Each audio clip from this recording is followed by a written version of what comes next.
Mineral water ప్లాంట్లపై ఉక్కుపాదం తహసీల్దార్. భద్రాద్రి కొత్తగూడెం జిల్లా చర్లమండల కేంద్రంలో పుట్టకొక్కుల్లా పుట్టుకొస్తున్న మినరల్ వాటర్ ప్లాంట్లు. ఎటువంటి అనుమతులు లేకుండా వాటర్ ప్లాంట్లను నడుపుతున్నట్లు, మరికొందరు లైసెన్స్ పీరియడ్ గత 4 సంవత్సరాల కిందటే అయిపోయినప్పటికీ రెన్యువల్ చేయకుండానే వాటర్ ప్లాంట్లను నడుపుతున్నట్లు విశ్వసనీయ సమాచారం మేర తహసీల్దార్ ఎం శ్రీనివాస్, ఎంపీడీఓ ఈదయ్య, ఎంపీఓ హజరత్వల్ ఆకస్మికంగా వాటర్ ప్లాంట్లను తనిఖీ చేశారు. తనిఖీ చేయడానికి వెళ్ళిన అధికారులు వాటర్ ప్లాంట్లను చూసి బెంబెలెత్తిపోయారు. ప్రజలకు సురక్షితమైన నీటిని అందించాల్సిన వాటర్ ప్లాంట్లు మురికి, పాకురు, బురద నీటితో పేరుకుపోయి ఉండడాన్ని గమనించిన తహసీల్దార్ ఎం శ్రీనివాస్ వాటర్ ప్లాంట్ యజమానిపై మండిపడ్డారు.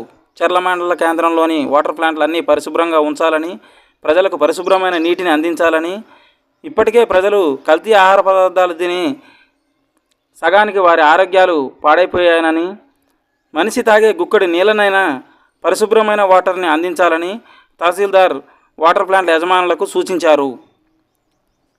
వాటర్ ప్లాంట్ యజమానులు ఎవరైనా సరే నిబంధనలకు విరుద్ధంగా నడిపినట్లయితే చర్యలు తీసుకుంటామని, మినరల్ వాటర్ అందరికీ పరిశుభ్రమైన నీటిని అందించాలని, అలా కాకుండా ఎవరైనా అధిక మోతాదులో కెమికల్స్ కలిపి ప్రజల ఆరోగ్యానికి హాని కలిగిస్తే వారిపై కఠిన చర్యలు తీసుకోవడం జరుగుతుందని, వాటర్ ప్లాంట్లో సేకరించిన నీటిని ఆర్డబ్ల్యూఎస్ అధికారులకు పంపించి పరీక్షలు నిర్వహించడం జరుగుతుందని, వచ్చిన ఫలితాలను బట్టి నిబంధనలు అతిక్రమించిన వాటర్ ప్లాంట్ల యజమానులపై కఠిన చర్యలు తీసుకుంటామని తహసీల్దార్ శ్రీనివాస్ తెలిపారు. ఈ కార్యక్రమంలో ఎంపీడీఓ ఈదయ్య, ఎంపీఓ హజరత్వలి మరియు సిబ్బంది పాల్గొన్నారు.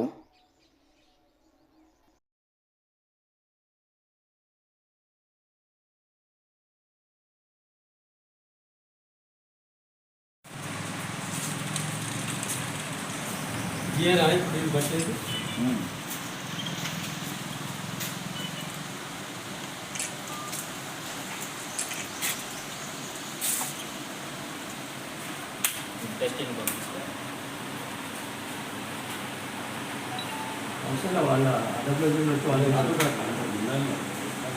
వాళ్ళు తీసుకుంటారు.